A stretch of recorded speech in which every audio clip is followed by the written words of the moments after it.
네, 저희가 지난 시간에 엘리사가 그 수넴의 여인에게 귀한 대접을 받았기 때문에 이에 보답하고자 엘리사가 그녀에게 무엇을 원하느냐라고 이야기를 했죠. 그랬더니 엘리사가 그 수넴 여인이 나는 내 백성 중에 있습니다. 저는 필요한 게 전혀 없습니다. 괜찮습니다. 이대로로 충분히 만족합니다. 라는 이야기까지 저희가 했습니다. 그런데 엘리사는 정말 주고 싶었어요. 이게 이제 엘리사가 여기서는 재밌는 거는 엘리사 이야기 속에서는 하나님이 엘리사에게 그런 말씀을 하셨다라든지 하나님께서 엘리사에게 그런 마음을 주셨다라든지 이런 표현들이 거의 나오지 않습니다. 그냥 엘리사가 주고자 했고 엘리사가 말하고 뭐 이런 표현들로 나오는데 그거는 엘리사가 그런 능력이 있다거나 엘리사가 단독으로 행동했다는 의미는 아닙니다. 왜냐하면 선지자는 기본적으로 하나님이 전하시는 말씀을 전하는 거고 하나님이 주시는 능력을 따라서 일하는 것이니 자기가 무슨 능력이 있어서 뭐 자기 마음대로 이런 것들을 행해놓고 자기가 먼저 말하면 하나님이 뒤따라서 그걸 해주는 뭐 그런 스타일은 아니라고 보시면 되겠습니다. 그러니까 엘리사의 행동 이꼬르 하나님의 마음이자 하나님의 생각이고 하나님께서 그런 능력을 주신 것이라고 보시면 됩니다. 그러니까 엘리사가 그래도 계속 주고 싶은 마음이 들었어요. 하나님이 주신 마음이죠. 그래서 뭐가 필요한지 그 하인에게 묻습니다. 게하시에게 물어보니까 그녀에게는 아들이 없습니다. 자녀가 없습니다. 아주 결정적인 결핍이 그녀에게 있었다라는 것을 엘리사가 알게 되지요. 그리고 이제 아이가 그 이후에 더 이상 생길 가능성도 없습니다. 왜냐하면 남편이 너무 늙었어요. 그래서 남편이 늙었다라는 얘기는 남편이 더 이상 아이를 가질 만한 나이가 되지 않는다. 이제 이런 의미라고 보시면 됩니다. 그렇기 때문에 불가능한 상황이 아이는 없는데 더 이상 아이를 갖기는 어려운 상황에 있습니다. 라고 이제 게하시가 엘리사에게 이야기를 합니다. 그러니까 이제 이 엘리사가 그 이야기를 듣고 또 다시 그 여인을 부릅니다. 불러서 지금 읽은 대로 한 해가 지나 이때쯤에 내가 아들을 안으리라. 네가 아들을 하나 네 품속에 안게 되리라라고 이야기를 합니다. 하나님께서 엘리사에게 주신 말씀이죠. 그랬더니 여인이 이르되 아니로소이다. 주 하나님의 사람이요 당신의 계집종을 속이지 마옵소서. 아닙니다. 어떻게 그런 일이 있을 수가 있겠습니까? 네, 저를 속이지 말라. 어떻게 그런 일들은 제가 그런 일을 원해서 한 것도 바라고 한 것도 아니고 그런 일이 일어나기는 불가능합니다. 다만 제가 하나님을 경외하는 마음으로 당신을 선대했으니 그것만으로 저는 족합니다. 그러면서 속이지 말라고 뭐 불가능한 일을 약속을 해주시겠다고 이렇게 말씀하시느냐. 저도 마음만 받겠습니다. 뭐 이런 의미인 거죠. 그러니까는 이거를 보면 그 수넴 여인은 그 당대 사람에 비해서는 여호와를 경외하는 사람이 맞아요. 여호와를 나의 신으로 경외하고 여호와를 내 하나님으로 섬기면서 사는 사람이 맞습니다. 그러나 그 당시에 말씀도 희귀했고 하나님의 말씀이 희귀하고 하나님의 능력을 체험하는 일도 참 희귀했기에 이 수넴 여인은 하나님의 능력이 어디까지 있는지 하나님이 어떤 큰 일들을 하시는지 하나님이 각 사람들을 어떻게 돌보시는지에 대한 체험적 지식은 없었던 것 같습니다. 하나님이 어떤 분이신지에 대한 그리고 그런 것들을 뭐 이스라엘을 구원하신 분, 뭐 전쟁에서 또는 이스라엘을 구원하신 분, 아니면 전쟁에서 우리를 구원해 주시는 분, 뭐 이렇게 크게는 생각해 볼지언정 한 사람 한 사람을 귀하게 여기시고 찾아가 주시고 그들의 소원을 들어주시고 자기 백성을 이렇게 하나하나 돌봐주시는 하나님이시라는 체험은 들어본 적도 없고 경험해 본 적도 없고 본 적도 없는 것 같습니다. 그러니까 그 위대한 하나님 나까지 돌봐주신다고? 그건 아니지 않을까?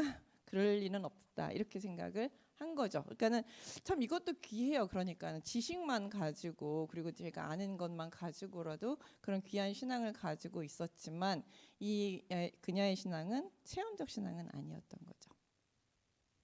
그러니까 믿지 못했습니다. 그런데 정말로 17절에 여인이 과연 잉태하여 한 해가 지나 이때쯤 엘리사가 여인에게 말한 대로 아들을 낳았더라. 예, 믿지 못한 그녀에게 하나님께서는 놀라운 은혜로 그녀가 아들을 안을 수 있게 기적 같은 은혜를 그녀에게 베풀어 주셨습니다. 얼마나 놀라웠겠어요. 이것을 받고자 했던 건 아닙니다. 그녀는 그냥 우러나는 마음으로 자기가 하나님의 백성으로서 하나님의 사람을 섬기는 건 당연하다고 생각해서 그렇게 했던 것인데, 순수한 마음으로 그냥 했던 것인데, 하나님께서 이렇게 놀라운 은혜로 갚아주시는 체험을 하게 된 것이죠. 그러면서 그녀는 느꼈겠죠. 아, 하나님이 살아 계시는구나. 하나님이 나 같은 사람도 돌봐 주시는구나. 자기 백성들 한 사람 한 사람을 돌봐 주시는구나 라는 놀라운 체험을 하게 됐겠죠.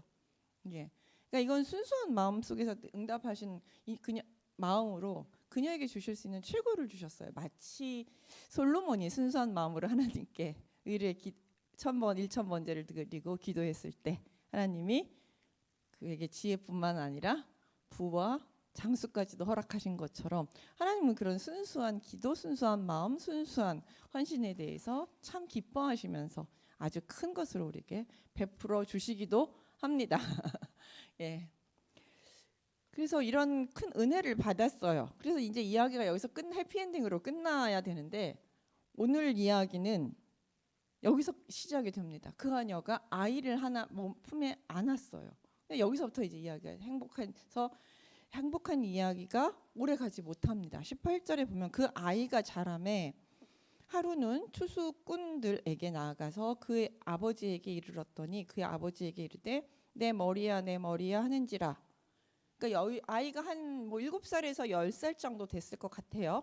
그러니까 한 7년에서 한 10년 정도 키워서 아버지 따라서 이제 추수하는데 쫓아다니면서 아버지 하는 것도 보고 같이 옆에 쫓아다닐 수 있는 나이가 된 것 같습니다. 근데 갑자기 쫓아갔다가 머리야 머리야 하니까 아버지가 이제 하인을 시켜서 아이를 업어서 이제 집으로 보내게 됩니다. 그래서 이제 이 엄마가 무슨 일인가 하고 아이를 받았는데, 이 아이가 낮까지 어머니 무릎에 앉았다가 죽게 됩니다. 그러니까 새벽에 나갔던 아이가 갑자기 머리 아프다고 집에 돌아와서 엄마 품속에서 그대로 죽은 거죠. 이게 무슨 황당한 사건입니까? 너무 끔찍한 사건이 이 사건에 일어났습니다. 그러니까 어머니 이게 손도 써보지 못하고 순식간에 일어난 일이기 때문에 더 황망했을 것 같습니다. 그런데 이 죽음을 맞이한 수넴 여인의 입장을 여러분들이 생각해 보시면, 내가 원하지도 않았던 아이가 갑자기 은혜로 찾아왔는데 그 아이를 갑자기 하나님께서 또 데려가셨죠. 도저히 이제 이해할 수 없는 사건이 벌어지게 된 것입니다. 이게 뭐지? 라는 거죠. 근데 이 수넴 여인의 행동도 참 놀랍습니다. 그런데 아이가 죽었는데도 불구하고 그녀는 올라가서 아이를 하나님의 사람, 그러니까 엘리사의 침상에다 눕혀 놓습니다. 그리고 문을 딱 닫아 버립니다. 다른 사람들이 접근하지 못하게. 그러니까 이스라엘의 장례 문화는 당일날 장사를 지내요. 하루를 넘기지 않고 당일날 죽으면 아이를 장사 지내는 게 있습니다. 그러니까 문을 침상에다 놓고 문을 닫았다는 건 더 이상 접근을 못하게, 장례를 치르지 못하게 이제 막아 놓은 것이죠. 막아 놓고 남편을 불러 이르되 청하건대 사원 한 명과 나귀 한 마리를 내게로 보내소서. 내가 하나님의 사람에게 달려가겠다 돌아오겠나이다라고 얘기하다 빠른 말하고 사원 하나 달라고, 엘리사에게 내가 달려갔다 와야겠다고 이제 그러면서 요청을 하는데, 남편은 초하루도 아니요 안식일도 아니거든 그대가 오늘 어찌하여 그에게 나아가고자 하느냐 얘기해요. 보통 그러니까 그러면서 가서 이미 아이는 죽었다. 이미 아이는 죽었으니 그냥 받아들이고 선지자를 괴롭게 하지 말아라. 그 아이 죽음을 받아들이고 선지자를 괴롭게 하지 말아라. 지금 이미 사건은 끝났다라고 이야기를 합니다. 이렇게 해서 만류를 해요. 말리는 거죠. 선지자에게 달려가려는 아내를 말립니다. 근데 이 수넴 여인은 이런 남편이 말리는데도 불구하고 평안을 비나이다라고 얘기를 해요. 이게 무슨 얘기냐면 샬롬이란 얘기예요. 히브리어로 샬롬 하고 써 있거든요. 샬롬은 안녕이에요. 안녕. 그러니까 쉽게 말하면 지금 우리말로 번역하자면 다녀오겠습니다. 인사한 거예요. 남편이 막 잔소리를 하고 가지 말라고 말리하는데 거기다 대고 그냥 다녀오겠습니다. 딱 한마디 하고 그냥 바로 출발을 해버립니다. 예. 지금 누구하고 말하고 입씨름하고 뭐 설득하고 남편한테 하소연하고 하지도 않아요. 그냥 떠나요. 그리고 이 하인에게도 뭐라고 얘기를 하느냐면 내가 말하지 아니하거든 나를 위하여 달려가기를 멈추지 말라. 그러니까 내가 무조건 달려라. 스톱하라고 말하기 전까지는 무조건 달려라. 최선을 다해서 빠르게 가라라고 얘기해요. 지금 누구를 향해 돌진을 해가고 있느냐면 엘리사를 향해서 그는 누가 말려도 듣지 않고 최선을 다해서 빠르게 돌진해 가고 있습니다. 그래서 갈멜산에 도착을 하게 됩니다. 그래서 근데 이거를 엘리사가 알게 되었습니다. 멀리서 보니까 수넴 여인이 자기에게 오는 거를 보게 됩니다. 그래서 엘리사는 게하시아에게 저 수넴 여인을 맞이하라고 이제 보냅니다. 왜냐하면 저렇게 급하게 지금 자기한테 오는 거는 무슨 일이 생겼기 때문에 오는 거라고 생각을 한 거고 무슨 일인지는 몰라요. 근데 무슨 일이 생겼기 때문에 온다는 걸 알기에 가서 마중을 이제 보냅니다. 그래서 이제 게하시가 가서 평안하냐, 내 남편은 평안하냐, 내 아이는 평안하냐 하면서 이제 일상적인 오셨습니까? 그래 잘 지내시는지 어쩌고 이러면서 인사를 하는데 수넴리는 여기다 대고 평안하다. 여기서 또 딱 샬롬이에요. 샬롬. 네, 평안합니다. 딱 한마디 하고 그대로 통과를 해요.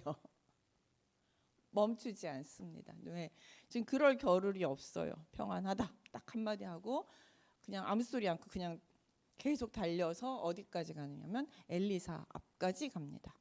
엘리사 앞까지 나아가니까 그제서야 그의 발을 낙에서 뛰어내려서 그의 발을 안습니다. 게하시가 발을 콱 앉으면서 안아요.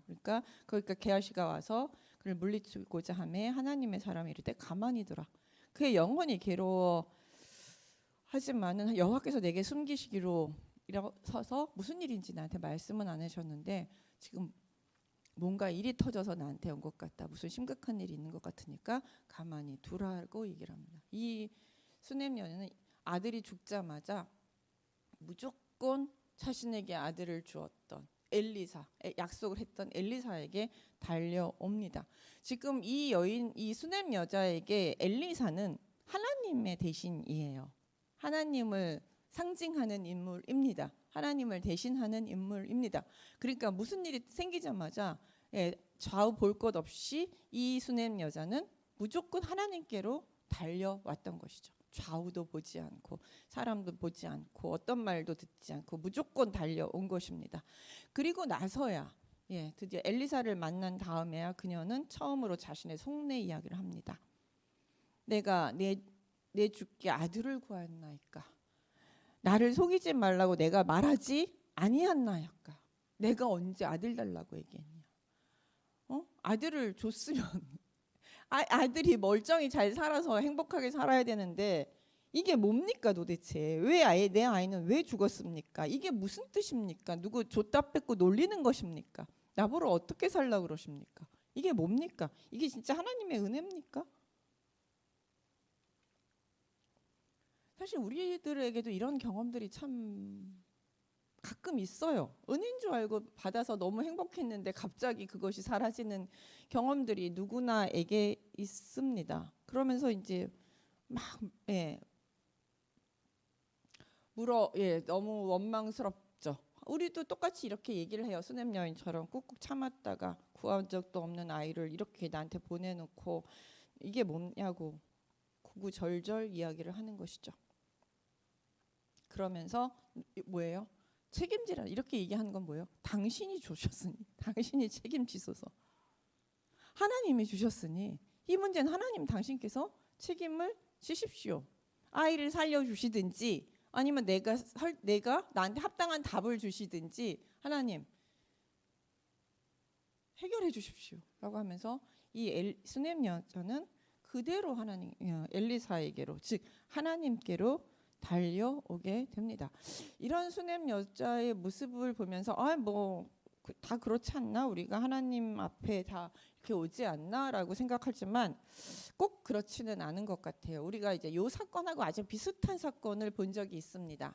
뭐냐면 엘리야가 사르밧 과부 집에서 있었죠. 거의 비슷한 얘기예요. 근데 거기는 아들이 원래 있었습니다. 그래서 사르밧 과부네 집에서 지내면서 먹을 것을 계속 공급해서 아들과 어머니가 계속 살 수 있도록 해주었죠. 근데 그러다가 갑자기 사르밧 과부의 아들이 어느 날 갑자기 죽죠. 기억이 안 나. 갑자기 죽습니다. 거기서도. 이거랑 참 비슷한 이야기예요. 근데 그때 사르밧 과부의 반응은 어땠습니까? 그때도 똑같이 원망은 했어요.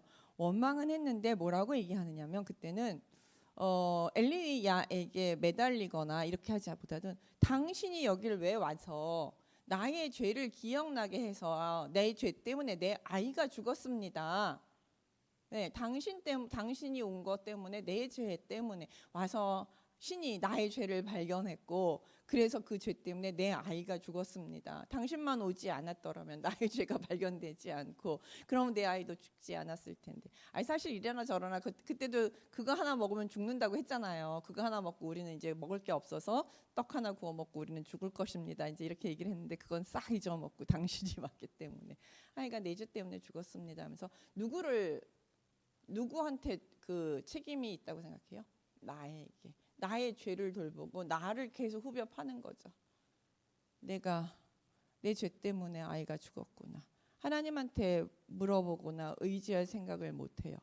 이 문제를 당신이 해결해 주십시오라고 의지할 엄두도 못 냈습니다. 근데 그러니까 그때는 엘리야가 직접 아이를 침상에다 올려놓고 아이를 살려내죠. 이 일은 너의 죄 때문이 아니라 하나님께서 어떤 특별한 능력으로 보여주시기 위해서 주신 것이다 라는 것을 이 사르밧 과부에게 알려주기 위해서 엘리야가 직접 그 아이를 위해서 기도하면서 이건 당신의 죄 때문이 아닙니다 라고 알려주었습니다. 근데 여기서는 수넴 여인은 나의 죄 때문이라고 생각하지 않아요. 하나님, 이 문제 당신이 해결해 주십시오. 직접 하나님께로 바로 가지고 옵니다. 이게 이제 사르밧 과부와 이 수넴 여자의 차이점입니다. 우리가 생각지도 못한 일을 이렇게 당하게 되면, 어려운 일을 당하게 되면, 그리고 특히 은혜라고 생각했던 것이 나에게 갑자기 고난이나 아니면은 재난으로 다가올 경우에 있어서 하나님한테 달려가기보다는 나한테 땅 파고 있는 경우가 되게 많고, 하나님께 가기보다는 원망과 저주하면서 거기서 끝나는 경우도 많고 나의 신앙을 다 잃어버리는 경우도 많습니다. 근데 수넴 여자는 아닙니다. 그대로 하나님께 바로 직진합니다. 이게 우리가 수넴 여자에게 배워야 될 그 교훈입니다. 우리가 무슨 일을 만나든지 하나님께로 가야 돼요. 하나님께서 함께 주신 일이기 때문에. 이 일 어떤 때는 그렇게 했지만 하나님이 나한테 시원한 답을 주시지 않을 때도 있어요. 욥이 그랬죠. 그 재난을 당했는데 친구들이 와서, 나중에 욥도 사실은 처음부터 하나님께 막 의뢰한 건 아니에요. 난날도 원망하고 저주도 하고 친구들과 대판 싸우다 안 되니까 하나님이요. 저 정말 억울합니다. 하나님, 이게 뭡니까? 하나님, 당신께서 나타나셔서 나의 억울함을 풀어주옵소서. 내가 죄 없음을 풀어주옵소서라고 욥은 하나님께 마지막 순간에 하나님 제발 나타나 주십시오라고 얘기했죠. 근데 그때도 하나님이 나타나 주셨어요. 하나님을 뵀어요. 만났어요. 존재를 느꼈어요. 그러나 하나님이 만나게 됩니다. 결국은 욥도 방황을 하다 하나님께 가는 것이죠. 방황을 하다 갈 수도 있어요. 자신을 긁다가 갈 수도 있고 상대방을 원망하다가 하나님께 갈 수도 있습니다. 상대방을 막 원망하다 가면 어때요? 내 주변을 다 초토화시킨 다음에 예, 나에게는 비극을 전부 상대방 잘못으로 돌리면서 주변을 다 초토화시켜서 내 곁에 사람 하나도 안 남긴 다음에 결국 그때야 원망할 사람이 없을 때 비로소 하나님한테 가기도 합니다. 수넴 여인은 우리에게 그렇게 하지 말라고 이야기해 줍니다. 무슨 일이 생기면 그냥 하나님께 뛰어가라는 얘기죠. 남편 붙잡고 원망할 것도 아니고 왜 애를 데리고 나가서 이 지경을 만들었느냐, 이런 원망도 필요 없고, 예, 하지 말라는 거죠. 하나님께 달려가라고 우리 이야기를 해주고 있습니다. 그러니까 수넴 여자는 알았어요. 아이를 아지면서 불가능한 일을 행하시는 하나님, 나는 전혀 생각지도 못했던, 나에게는 아이가 없을 것이라고 생각했던 그 아이를 나에게 주신 하나님께서 이 문제도 하나님이 어떻게든 해결해 주실 거라고 믿게 된 거죠. 예, 그러니까 달려갑니다. 달려갔던 것이죠. 그러면서 이러니까 이제 엘리사가 그 얘기를 듣고 자기보다 걸음이 빠른 게하시에게 지팡이를 줘서 보냅니다. 그 아이 위에라 이렇게 올려놓으라. 그러면 이제 하나님의 능력이 임해서 그 아이가 살 것이다. 이렇게 알려줍니다. 그래서 게하시를 보내는데 이 여자는 게하시가 안 됩니다. 당신이 가셔야 합니다. 당신이 직접 가셔야 합니다. 그래서 아이 어머니가 이르되 여호와께서 살아계심과 당신의 영혼의 살아계심을 두고 맹세하노니 내가 당신을 떠나지 아니하리다. 하나님이 직접 가셔야 합니다. 누가 대신 믿음이 적은 사람, 이런 사람 다 필요 없습니다. 오직 당신이 가셔야 합니다. 나한테는 하나님, 당신만 필요합니다. 엘리사가 지금 이 여성에게는 하나님을 상징하는 인물이거든요. 하나님, 당신 외에는 필요 없습니다 라고 고백한 거죠. 그리고 진짜 게하시가 아이 얼굴에다 지팡이를 놨는데 아이가 살아나지 않았어요. 왜냐하면 게하시는 긴가민가 하고서 들고 간 거거든요. 게하시의 믿음은 사실 그렇게 크지 않아요. 그러니까 그래서 긴가민가 하고 갔는데 자기도 사람 살리는 거 본 적 없거든요. 그러니까 뭐 그래서 들고 가면서도 우리 선생님이 설마 사람까지 살리실 수 있을까 이러면서 들고 갔을지 모르겠습니다. 근데 정말 아이를 살리지는 못했습니다. 그러니까 엘리사가 이제 그렇게까지 강건을 하니까 드디어 이제 이 여성을 따라 나서게 됩니다. 따라 나서다가 중간에 만났더니 역시 게하시는 아이를 못 살렸던 것이죠. 그래서 엘리사가 집에 들어가서 그 아이 문을 닫고 자기 침상에 누워 있는 아이를 보고 문을 닫고 이제 그의 눈에 자신의 눈을 맞추고 그의 입에 자신의 입을, 그의 손에 자신의 손을 대고 그 몸에 엎드려서 아이를 살려냅니다. 이건 똑같아요. 엘리야가 그 사르밧 과부의 아이를 살려낸 것과 거의 비슷한 형상입니다. 그러면서 그렇게 하니까 몸에 엎드리니 아이 살이 차차 따뜻하여 지더라. 그래서 엘리사가 내려서 집안에서 한번 이리저리 다니고 아이 위에 다시 올라가 엎드리니 아이가 7번 재채기 하고 눈을 뜨니라. 그래서 결국 아이를 살리게 됩니다.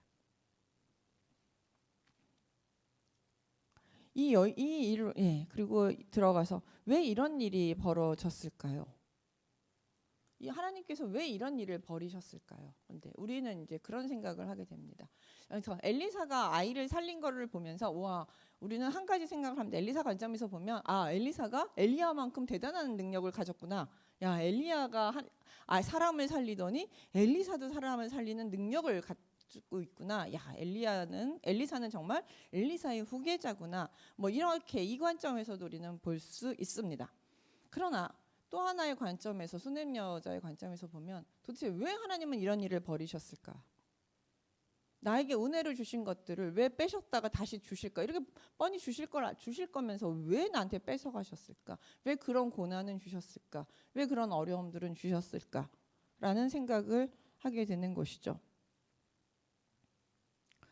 근데 생각해 보시면 우리도 알 수 있어요. 그냥 내가 하나님 신앙생활을 잘해서 많은 복을 받으면서 누리는 사람들도 꽤 있죠. 그래서 그러면서 감사하면서 살아요. 근데 우리의 신앙은 어디서 나타나죠? 고난을 당했을 때 내가 하나님을 의지하는지 아니면 딴짓을 하는지에서, 하나님을 떠나는지에서 우리의 신앙의 면모가 더 나타납니다. 더 그리고 신앙의 깊이가 나타나고 신앙의 연륜이 나타나요. 우리가 왜 인생을 오래 사신 장로님들, 권사님들 아니면 이제 신앙을 오래 생활하신 분들에 대해서 우리가 또 존경심을 갖는 부분이 있느냐 하면 그 많은 세월의 파고 속에서 그 어려움, 좋을 때도 좋지만 어려울 때도 역시 하나님을 놓지 않고 끝까지 붙들면서 그 어려움을 극복해서 이 자리까지 하나님을 놓지 않고 살아오신 그 연륜에 우리는 끝까지 하나님을 지금까지 믿고 오셔서 우리는 그 부분에 존경을 하는 거거든요. 나도 저 나이까지 저 연세까지 신앙을 잃지 않고 끝까지 내가 붙들고 가야 하는데 라고 생각을 합니다. 그런 분의 얘기 들으면 웬만한 거는 그냥 그거 괜찮아. 하나님 지나면 하나님이 다 해결해 주시고 응답해 주시니 괜찮아. 지금 하나님 의지하고 기도하면 돼. 이런 말씀들 저희들에게 하시죠. 예, 이게 이제 그런 많은 파고를 겪으면서 하나님을 끝까지 붙들면서 그 풍랑 속에서 또 하나님을 잃어봤다가 하나님을 잡아봤다가 그 고통 속에서 살아봤다가 은혜를 받고 구원받은 경험이 있는 우리의 그런 신앙 경험 속에서 나오는 말들이거든요. 그러니까 우리가 이렇게 잔잔하게 살아가는 것도 좋습니다. 하나님 주신 거 참 많아. 감사해. 저희가 지난 시간에 그렇게 얘기했죠. 감사하는 것도 되게 좋습니다. 그러나 이런 고난이 임할 때 우리는 하나님과 더 가까워집니다. 하나님을 더 찾게 됩니다. 하나님을 더 의지하게 됩니다. 하나님만 나의 구주이심을, 나의 생명을 다스리시는 분이심을, 나의 인생의 주인이신 분을 라고 내가 더 고백하고 그분만 의지하게 됩니다. 우리가 고난이 없으면 그냥 감사해요 하고 예쁘게 신앙생활을 할 수는 있어요. 예. 그러나 우리의 인생이 그렇게 항상 예쁘고 꽃밭은 아닙니다. 이런 파고들이 늘 있어요. 그러면서 그 파고 속에서 우리는 하나님께 점점 가까이 가고 하나님을 의지하는 법을 배우고 역시 우리 인생엔 하나님밖에 없구나라는 것을 확실히 알게 되는 것이죠.